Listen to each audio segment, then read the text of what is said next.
Hello प्यारे बच्चों, मैं सुधा स्वागत करती हूँ आप सबका आपके अपने चैनल तैयारी ऑनलाइन में।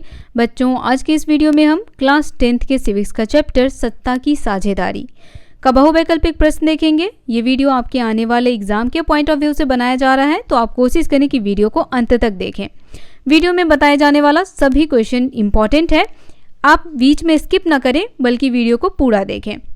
बच्चों, आज की इस वीडियो में हम प्रश्न संख्या 151 से देखेंगे। पिछली वीडियोस में हमने 150 तक के प्रश्नों को कर लिया है। यदि आपने पिछली वीडियोस को नहीं देखा है तो उन वीडियोस को देखें। जितने भी वीडियोस बनाए जा रहे हैं वो आपके एग्जाम के पॉइंट ऑफ व्यू से बनाए जा रहे हैं, तो वीडियोस बहुत ही महत्वपूर्ण है। तो चलिए देर न करते हुए प्रश्नों को देखते हैं। प्रश्न अभिकथन और कारण है। अभिकथन है, लोकतंत्र में सार्वजनिक नीतियों को आकार देने में सभी की आवाज़ होती है। और कारण है, भारत में संघीय व्यवस्था है। तो बताना है बच्चों कि कौन सा ऑप्शन इसका करेक्ट आंसर बता रहा है। पहला ऑप्शन है, अभिकथन और कारण दोनों सत्य है और कारण अभिकथन की सही व्याख्या करता है। दूसरा, अभिकथन और कारण दोनों सही है लेकिन कारण अभिकथन की सही व्याख्या नहीं है। तीसरा है, अभिकथन सही है लेकिन कारण गलत। चौथा है, अभिकथन और कारण दोनों असत्य। तो इसका करेक्ट आंसर होगा ऑप्शन नंबर बी, अभिकथन और कारण दोनों सही है लेकिन कारण अभिकथन की सही व्याख्या नहीं है। नेक्स्ट क्वेश्चन भी अभिकथन और कारण ही है। अभिकथन है, लोकतंत्र में सत्ता एक व्यक्ति और एक स्थान पर स्थित समूह के पास होनी चाहिए। दूसरा है कारण, यदि शक्ति का प्रसार होता है तो शीघ्र निर्णय लेना और उस पर अमल करना संभव नहीं है। तो अभिकथन में जो लोकतंत्र के बारे में कहा गया है कि सत्ता एक व्यक्ति और एक स्थान पर स्थित समूह के पास होनी चाहिए, तो बिल्कुल गलत है और कारण भी इसका गलत है। तो आंसर हो जाएगा ऑप्शन नंबर डी, अभिकथन और कारण दोनों क्या है, असत्य है। देखिए, एक अच्छी लोकतांत्रिक सरकार में समाज में मौजूद विविध समूहों और विचारों को उचित सम्मान दिया जाता है, इसीलिए नागरिकों के बीच राजनीतिक शक्ति का वितरण किया जाना चाहिए। नेक्स्ट क्वेश्चन अभिकथन और कारण ही है। अभिकथन है, बेल्जियम और श्रीलंका दोनों को विभिन्न समुदायों के बीच नैतिक तनाव का सामना करना पड़ा। तो ये बिल्कुल करेक्ट है बच्चों, बेल्जियम को भी और श्रीलंका को भी विभिन्न समुदायों के बीच नैतिक तनाव का सामना करना पड़ा।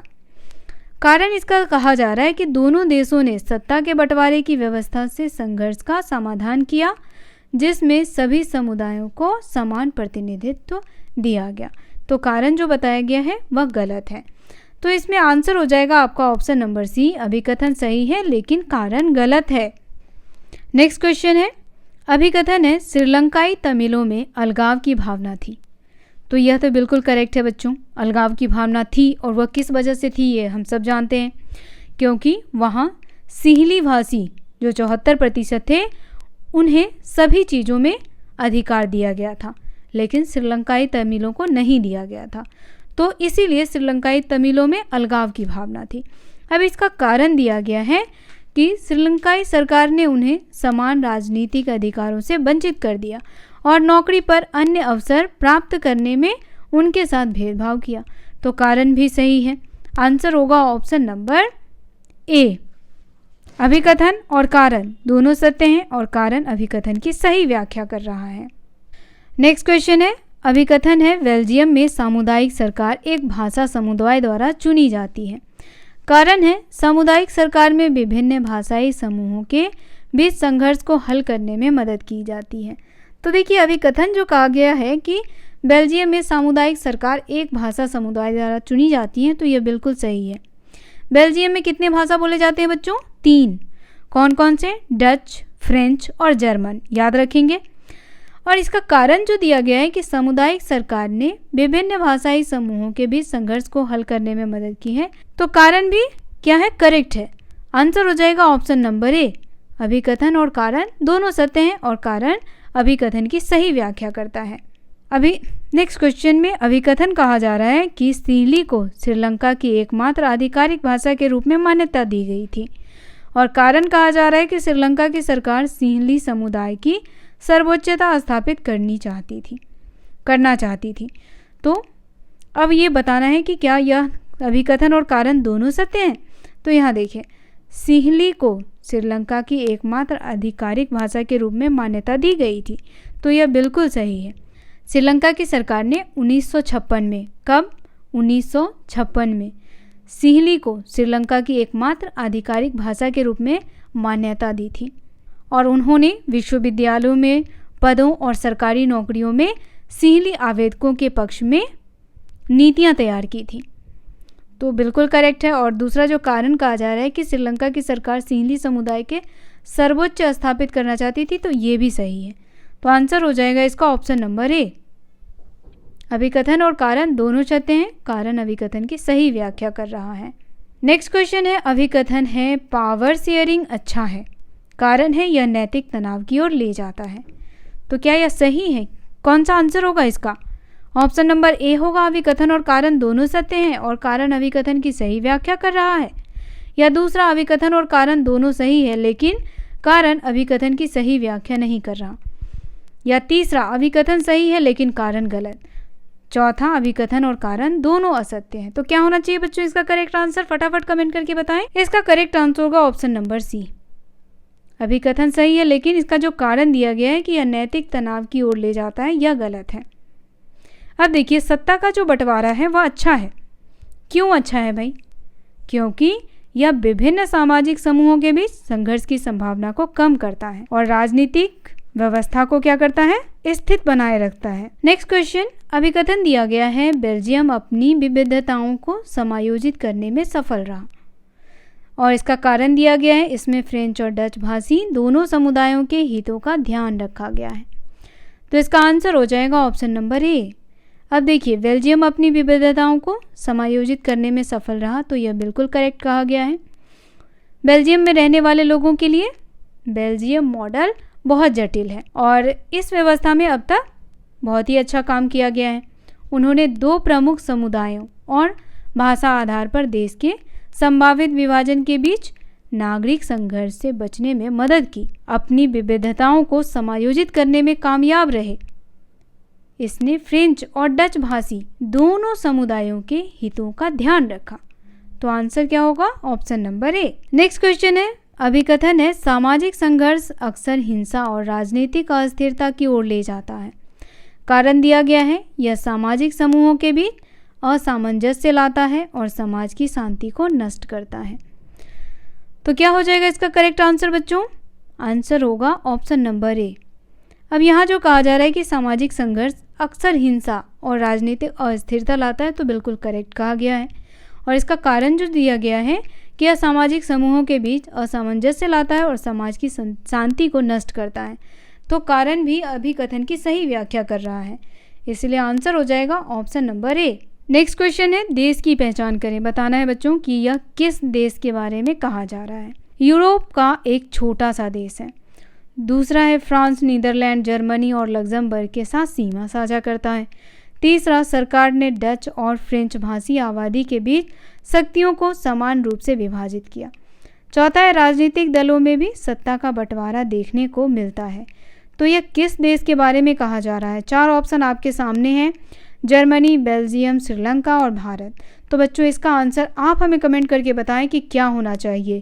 जर्मनी होगा, बेल्जियम होगा, श्रीलंका होगा या भारत होगा? तो आंसर फटाफट बताएं। नेक्स्ट क्वेश्चन है, देश की पहचान करें। 1948 में एक स्वतंत्र देश के रूप में उभरा था। वह भारत का पड़ोसी देश है। 74% जनसंख्या सिंहली बोलती है और 18% जनसंख्या तमिल भाषी। उसके बाद है 1956 में सिंहल को इस देश की एकमात्र आधिकारिक भाषा के रूप में मान्यता देने के लिए एक अधिनियम पारित किया गया। तो इस पर भी हमने कई बार चर्चा किया है। चार ऑप्शन आपके सामने हैं, बताएं करेक्ट आंसर क्या होगा। जर्मनी, बेल्जियम, श्रीलंका या भारत? आपके आंसर का हमें इंतजार है, फटाफट बताइए कि आपका आंसर क्या होना चाहिए। नेक्स्ट क्वेश्चन है, सत्ता के बंटवारे के रूप की पहचान करें। पहला है, सरकार के विभिन्न स्तरों के बीच सत्ता के बंटवारे की व्यवस्था। दूसरा, यह भारत में पाया जाता है। तो यहाँ पर कहा जा रहा है कि कौन सा सही आंसर है। सत्ता के बंटवारे का लंबवत रूप, दूसरा है सत्ता के बंटवारे का क्षैतिज रूप, तीसरा सत्ता के बंटवारे का संघीय रूप। तो क्या होगा बच्चों इसका करेक्ट आंसर? इसका करेक्ट आंसर हो जाएगा ऑप्शन नंबर डी, दोनों, ए और सी दोनों होगा। सत्ता के बंटवारे का लंबवत रूप, सत्ता के बंटवारे का संघीय रूप। नेक्स्ट क्वेश्चन है, अधिनियम की पहचान करना है हमें।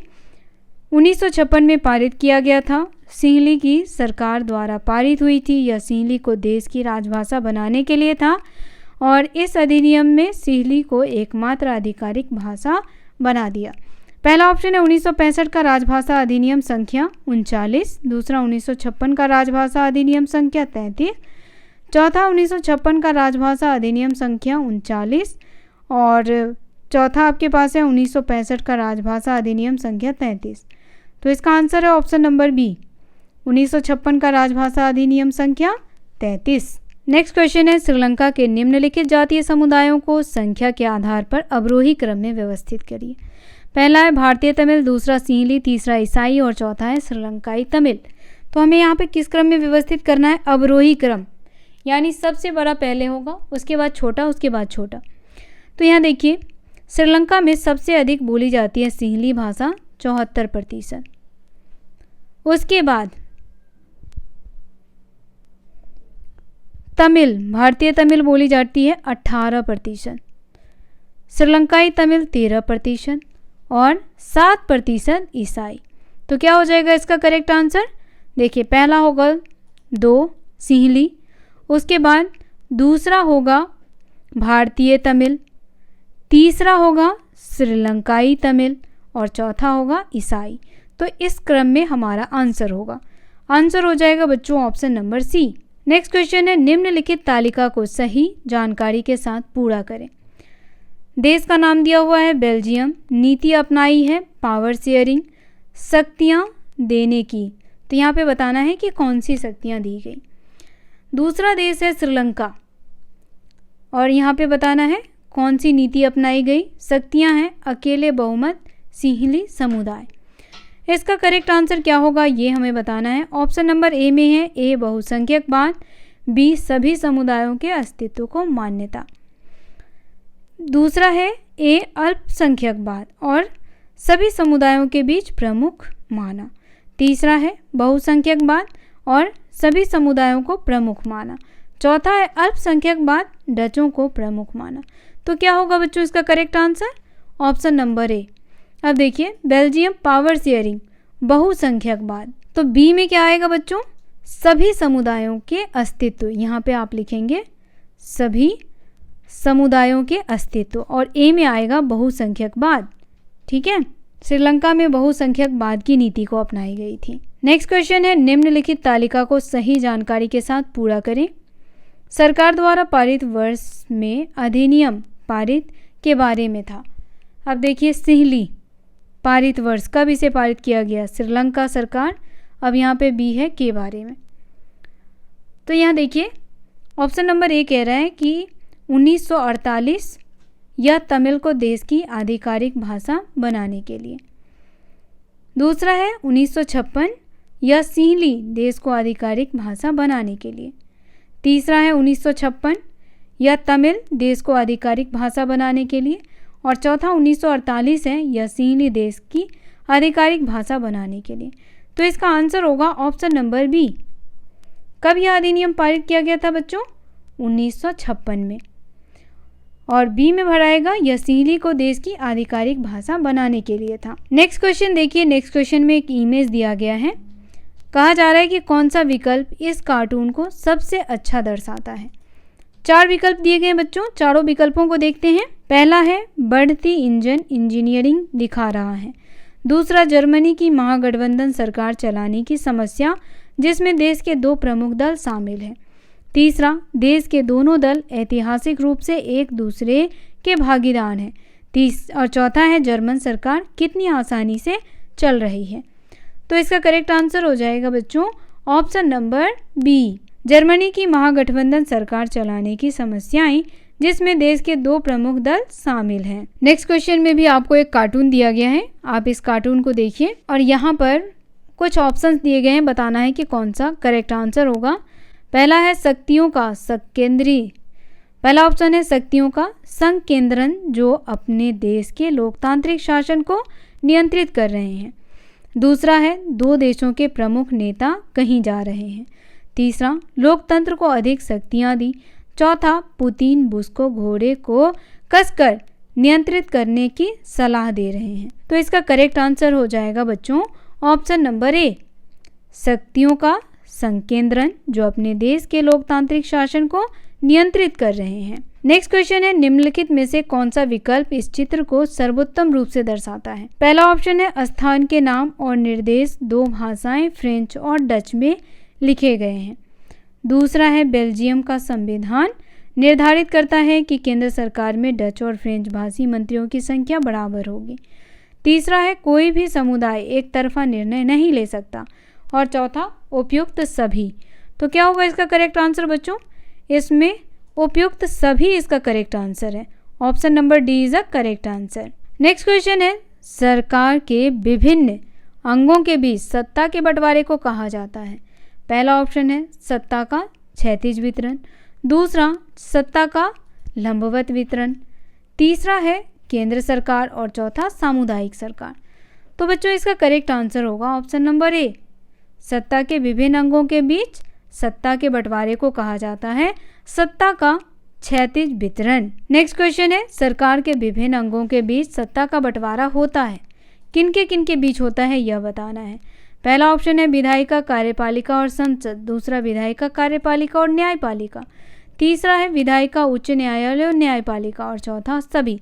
तो बच्चों इसका करेक्ट आंसर हमें कमेंट करके बताएं, क्योंकि हमने इस पर भी कई बार डिस्कस किया है, बहुत सारे क्वेश्चन इससे रिलेटेड थे। नेक्स्ट क्वेश्चन हमारा है, यह एक ही स्तर पर रखे गए सरकार के विभिन्न अंगों को विभिन्न शक्तियों का प्रयोग करने की अनुमति देता है, इसे कहते हैं। पहला, सत्ता का परिपत्र वितरण। दूसरा, सत्ता का लंबवत वितरण। तीसरा, सत्ता का क्षैतिज वितरण। और चौथा, सभी।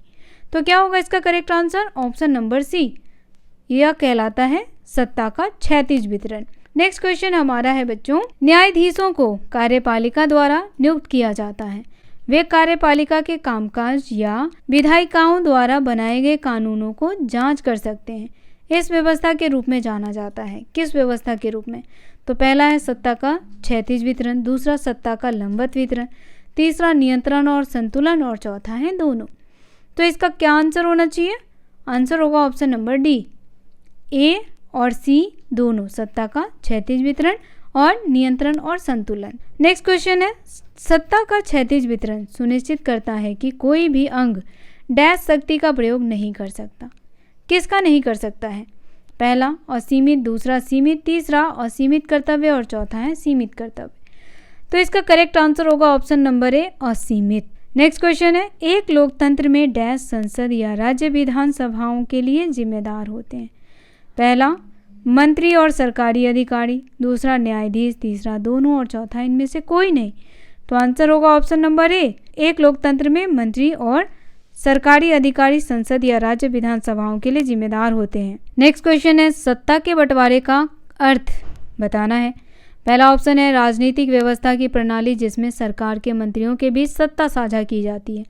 दूसरा, राजनीतिक व्यवस्था की प्रणाली जिसमें सरकार के विभिन्न अंगों के बीच सत्ता साझा की जाती है। तीसरा, राजनीतिक व्यवस्था की प्रणाली जिसमें सरकार के विभिन्न स्तरों के बीच सत्ता साझा की जाती है। और चौथा, उपयुक्त सभी। तो क्या होगा बच्चों इसका करेक्ट आंसर? आंसर हो जाएगा ऑप्शन नंबर डी। इसमें जो सत्ता के बंटवारे के बारे में कहा गया वो सभी सही है। नेक्स्ट क्वेश्चन है, सत्ता के बंटवारे का कौन सा लाभ नहीं है? पहला, सामाजिक समूहों के बीच संघर्ष की संभावना को कम करता है। दूसरा, लंबे समय में राजनीतिक स्थिरता सुनिश्चित करता है। तीसरा, सभी राजनीतिक दलों को अपना अपेक्षित हिस्सा मिलता है। और चौथा, यह लोकतंत्र की भावना को कायम रखता है। तो बच्चों प्रश्न में क्या कहा जा रहा है कि सत्ता के बंटवारे को कौन सा लाभ नहीं है? तो ऑप्शन नंबर ए में जो कहा जा रहा है कि सामाजिक समूहों के बीच संघर्ष की संभावना को कम करता है, तो सत्ता के बंटवारे का यह लाभ जो है वो नहीं है। बाकी तो यह तीनों है। सत्ता के बंटवारे से क्या होता है? राजनीतिक स्थिरता आती है, राजनीतिक दलों को उनका उपेक्षित हिस्सा मिलता है और लोकतंत्र की भावना कायम रहती है। नेक्स्ट क्वेश्चन है, केंद्र और राज्य सरकार के अलावा बेल्जियम में एक तीसरे प्रकार की सरकार है जिसे कहा जाता है। क्या कहा जाता है बच्चों? पहला है क्षेत्रीय सरकार। दूसरा, राज्य सरकार। तीसरा, केंद्र सरकार। और चौथा, सामुदायिक सरकार। तो देखिए बच्चों, बेल्जियम में सामुदायिक भाषा के आधार पर भी सरकार बनाया जाता है। तो हिंट मैंने दे दिया है, आंसर आप हमें कमेंट करके बताएं। वीडियो पसंद आ रहा हो तो इसे लाइक और शेयर अवश्य करें। नेक्स्ट क्वेश्चन है, कौन सी सामुदायिक सरकार की विशेषता नहीं है? पहला है केंद्र और राज्य सरकार के अलावा यह तीसरे प्रकार की सरकार है। दूसरा है यह एक समुदाय से संबंधित लोगों द्वारा चुना जाता है, जिसमें डच, फ्रेंच और जर्मन भाषी आते हैं। तीसरा है यह व्यवस्था का प्रयोग बहुसंख्यक समुदायों को सत्ता में उचित हिस्सा दिलाने के लिए किया जाता है। और चौथा है इनमें सांस्कृतिक, शैक्षिक और भाषा संबंधी मुद्दों के संबंध में सख्ती नहीं है। तो यहाँ पे हमें क्या कहा जा रहा है कि कौन सी सामुदायिक सरकार की विशेषता नहीं है? तो थर्ड ऑप्शन को पढ़िए, इसमें कहा जा रहा है बहुसंख्यकवाद समुदाय। तो जो सामुदायिक सरकार होता है बच्चों, उसमें बहुसंख्यकवाद का कोई लेना देना ही नहीं है। नेक्स्ट क्वेश्चन है, एक सरकार जिसमें विभिन्न सामाजिक समूहों को अपने समुदायों से संबंधित मामलों को संभालने की शक्ति दी जाती है, डैश कहलाती है? पहला है सामुदायिक सरकार, दूसरा गठबंधन सरकार, तीसरा डेमोक्रेटिक और चौथा राजशाही। तो प्रश्न को अगर ध्यान से पढ़ेंगे तो आंसर अपने आप ही पता चल जाएगा। एक सरकार जिसमें विभिन्न सामाजिक समूहों को अपने समुदायों से संबंधित मामले को संभालने की शक्ति दी जाती है, उसे कहा जाता है सामुदायिक सरकार। आंसर होगा option number A. Next question है, निम्न में से किस व्यवस्था का प्रयोग अल्पसंख्यक समुदायों को सत्ता में उचित हिस्सा देने के लिए किया जाता है? पहला ऑप्शन है सामुदायिक सरकार, दूसरा गठबंधन, तीसरा डेमोक्रेटिक और चौथा है राजशाही।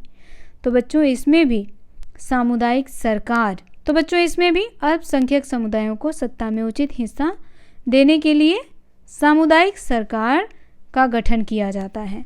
नेक्स्ट क्वेश्चन है, किस देश में बहुसंख्यकवाद का पालन किया जाता है? पहला है श्रीलंका, दूसरा भारत, तीसरा बेल्जियम और चौथा इनमें से कोई नहीं। तो बच्चों देखिए, भारत तो है ही नहीं, भारत लोकतांत्रिक है, और बेल्जियम भी ऐसा नहीं करता है। तो आंसर हो जाएगा ऑप्शन नंबर ए, श्रीलंका। तो बच्चों श्रीलंका जो है वह बहुसंख्यकवाद का पालन करता था। नेक्स्ट क्वेश्चन है, श्रीलंका में अधिकांश सिंहली भाषी लोग हैं। पहला ऑप्शन है हिंदू, दूसरा बौद्ध, तीसरा तेलुगु और चौथा ईसाई। तो क्या होगा इसका correct answer? Option number B, बौद्ध है। जो भी सिंहली भाषी थे वह बौद्ध धर्म को मानने वाले थे। नेक्स्ट क्वेश्चन है, श्रीलंका में सबसे जीवंत अल्पसंख्यक सामाजिक समूह का नाम बताइए। तो पहला है सिंहली, दूसरा बौद्ध, तीसरा हिंदुस्तानी तमिल और चौथा है ईसाई। तो इसका करेक्ट आंसर हो जाएगा बच्चों ऑप्शन नंबर सी, हिंदुस्तानी तमिल। नेक्स्ट क्वेश्चन, निम्नलिखित में से कौन श्रीलंका के जातीय समुदाय हैं? पहला है भारतीय तमिल और श्रीलंकाई तमिल, दूसरा तमिल बौद्ध हिंदू, तीसरा भारतीय तमिल, श्रीलंकाई तमिल और बौद्ध, चौथा है सिंहली, श्रीलंकाई तमिल और भारतीय तमिल। तो आंसर हो जाएगा ऑप्शन नंबर डी, सिंहली, श्रीलंकाई तमिल और भारतीय तमिल। नेक्स्ट क्वेश्चन है, बौद्ध धर्म की रक्षा और उसे बढ़ावा देने वाला राज्य डैश है? पहला है नाइजीरिया, दूसरा फिनलैंड, तीसरा श्रीलंका और चौथा है बेल्जियम। तो बच्चों यहाँ पर कहा जा रहा है कि कौन सा वो देश, तो वह देश है श्रीलंका। नेक्स्ट क्वेश्चन है, श्रीलंका को किस वर्ष स्वतंत्रता मिली?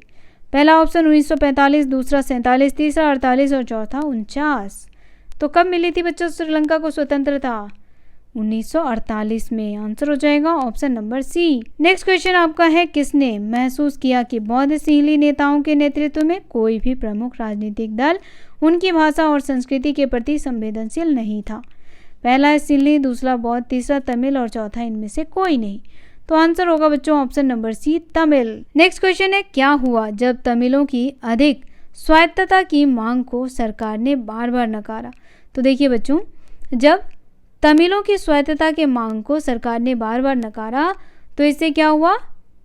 गृह युद्ध की संभावना जो है वह बढ़ गई। तो इससे क्या हुआ बच्चों? श्रीलंका में गृह युद्ध उत्पन्न हो गया। पहला ऑप्शन है, यह जल्द ही एक गृह युद्ध में बदल गया, दोनों समुदायों में हजारों लोग मारे गए। दूसरा है, कई शरणार्थी बन गए। तीसरा, इनमें से इसने देश के सामाजिक, सांस्कृतिक और आर्थिक जीवन में सुधार किया। और चौथा है ए बी दोनों। तो इसका आंसर हो जाएगा ऑप्शन नंबर डी। ए में जो कहा जा रहा है कि यह गृह युद्ध का रूप ले लिया तो बिल्कुल करेक्ट कहा गया था, और इस युद्ध से बहुत सारे लोग भी मारे गए थे और कई जो लोग थे वह शरणार्थी बन गए थे। नेक्स्ट क्वेश्चन है, निम्नलिखित में से कौन श्रीलंका में पारित 1956 के अधिनियम का प्रावधान नहीं था? पहला, यह सिंहली को एकमात्र आधिकारिक भाषा के रूप में मान्यता देता है। दूसरा, सरकार ने सिंहली आवेदकों के पक्ष में अधिमान्य नीतियों का पालन किया। तीसरा, एक नया संविधान निर्धारित किया राज्य को बौद्ध धर्म की रक्षा और बढ़ावा देना चाहती। और चौथा है तमिल को प्रांतीय स्वायत्तता दी गई। तो बच्चों यहाँ करेक्ट आंसर हो जाएगा कि श्रीलंका में 1956 के अधिनियम का प्रावधान कौन सा नहीं था, तो तमिल को प्रांतीय स्वायत्तता दी गई। यह प्रावधान जो है वह उस समय नहीं था। नेक्स्ट क्वेश्चन है श्रीलंकाई तमिलों ने डैश के लिए पार्टियों और संघर्षों की शुरुआत की। पहला ऑप्शन है क्षेत्रीय स्वायत्तता के लिए, दूसरा शिक्षा और नौकरी हासिल करने के अवसर के लिए, तीसरा है तमिलों को राजभाषा के रूप में मान्यता देने के लिए, और चौथा उपयुक्त सभी। तो करेक्ट आंसर हो जाएगा ऑप्शन नंबर डी, उपयुक्त सभी। नेक्स्ट क्वेश्चन है 1980 के दशक तक एक स्वतंत्र डैश की मांग करते हुए कई राजनीतिक संगठनों का गठन किया गया। पहला तमिल राज्य ईलम, दूसरा सिंहली राज्य ईलम, तीसरा तमिल और सिंहली राज्य ईलम, और चौथा इनमें से कोई नहीं। तो देखिए बच्चों, 1980 के दशक एक स्वतंत्र तमिल राज्य ईलम की मांग करते हुए कई राजनीतिक संगठनों का गठन किया गया था। नेक्स्ट क्वेश्चन है श्रीलंकाई तमिलों की मांग, सबसे गंभीर मांग क्या थी जिसके परिणाम स्वरूप श्रीलंका में गृह युद्ध हुआ। तो क्यों हुआ था गृह युद्ध? क्योंकि बच्चों श्रीलंका में क्या था, बहुसंख्यकवादी और उस समय सिंहली भाषी जो भी लोग थे उन्हें सभी जगह अधिकार दिया गया था, जैसे कॉलेज, सरकारी नौकरी, इन सभी में। लेकिन तमिलों को क्या किया गया था, इन सब चीज़ों से वंचित रखा गया था।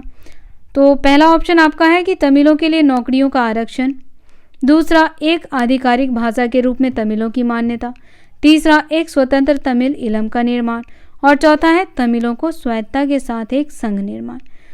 तो क्या होगा इसका करेक्ट आंसर बच्चों? ऑप्शन नंबर सी, एक स्वतंत्र तमिल ईलम का निर्माण। नेक्स्ट क्वेश्चन है यूरोपीय संघ के मुख्यालय के रूप में किसे चुना गया? पहला है ब्रुसेल्स, दूसरा ज्यूरिख, तीसरा स्वीडन और चौथा फ्रांस। तो देखिए बच्चों, यूरोपीय संघ के मुख्यालय के रूप में ब्रुसेल्स को चुना गया। नेक्स्ट क्वेश्चन है बेल्जियम में सामुदायिक सरकार का चुनाव कौन करता है? पहला ऑप्शन केवल एक भाषा समुदाय से संबंधित लोग, दूसरा बेल्जियम के नेता, तीसरा पूरे देश के नागरिक, और चौथा बेल्जियम के समुदाय के नेता। तो क्या होगा इसका आंसर? ऑप्शन नंबर ए, केवल भाषा समुदाय से संबंधित लोग वही सामुदायिक सरकार का चुनाव करते हैं। नेक्स्ट क्वेश्चन है सामुदायिक सरकार का क्या अर्थ है? पहला सामुदायिक विकास से संबंध में सरकार की शक्ति प्राप्त करना, दूसरा समुदाय के लिए कानून बनाने के संबंध में सरकार की शक्ति प्राप्त करना, तीसरा सांस्कृतिक, शैक्षिक और भाषा संबंधी मुद्दों के संबंध में सरकार को शक्ति प्राप्त करता है, और तीसरा है सरकार को एक विशेष समुदाय के हितों की रक्षा के लिए विशेषाधिकार प्राप्त है। तो क्या होगा इसका करेक्ट आंसर? इसका करेक्ट आंसर हो जाएगा बच्चों ऑप्शन नंबर सी, सांस्कृतिक, शैक्षिक और भाषा संबंधित मुद्दों के संबंध में सरकार को शक्तियां प्राप्त है। नेक्स्ट क्वेश्चन है बेल्जियम के संविधान में कितनी बार संशोधन किया गया? पहला 2 बार, दूसरा 3 बार, तीसरा 4 बार और चौथा 5 बार। तो बच्चों 4 बार किया गया था। आंसर हो जाएगा option number C. Next question है डैश और डैश ने सत्ता के बंटवारे के सवाल को अलग तरह से निपटाया। किन किन ने निपटाया है यह बताना है। भारत श्रीलंका, बेल्जियम श्रीलंका, बेलोनिया, ब्रुसेल्स और फ्लेमिश बेलोनिया। तो क्या होगा इसका करेक्ट आंसर? कमेंट करके बताएं। नेक्स्ट क्वेश्चन है निम्नलिखित में से कौन बेल्जियम मॉडल का तत्व नहीं है? पहला दोनों समूहों के लिए समान संख्या में मंत्री, दूसरा सामुदायिक सरकार की स्थापना, तीसरा केंद्र सरकार को अधिक शक्ति, और चौथा है राज्य और केंद्रीय स्तर पर समान प्रतिनिधित्व। तो क्या होगा इसका करेक्ट आंसर बच्चों? करेक्ट आंसर हो जाएगा इसका ऑप्शन नंबर सी, केंद्र सरकार को अधिक शक्ति। नेक्स्ट क्वेश्चन है केंद्र और राज्य सरकार के अलावा एक तीसरी तरह की सरकार है, इसके संबंध में निम्नलिखित में से कौन सा कथन गलत है? पहला ऑप्शन है बेल्जियम में सामुदायिक सरकार है, दूसरा समुदाय से संबंधित मामलों को संभालने के लिए एक एकल सामाजिक समूह को शक्ति दी जाती है, तीसरा है डच, फ्रेंच और जर्मन बोलने वाले लोगों द्वारा चुनी गई सरकार। तो क्या होगा बच्चों इसका करेक्ट आंसर? इसका करेक्ट आंसर हो जाएगा ऑप्शन नंबर बी, समुदाय से संबंधित मामलों को संभालने के लिए एक एकल सामाजिक समूह को शक्तियां दी जाती हैं। तो आज का ये वीडियो यहीं समाप्त होता है। वीडियो कैसा लगा कमेंट करके बताना बिल्कुल ना भूलें। वीडियो पसंद आ रहा हो बच्चों तो इसे लाइक करना बिल्कुल ना भूलें, साथ ही वीडियो को शेयर करें और हमारे चैनल को सब्सक्राइब कर लें। मिलते हैं आपसे अगले अध्याय के बहुवैकल्पिक प्रश्नों के साथ। तब तक के लिए आप सभी का धन्यवाद।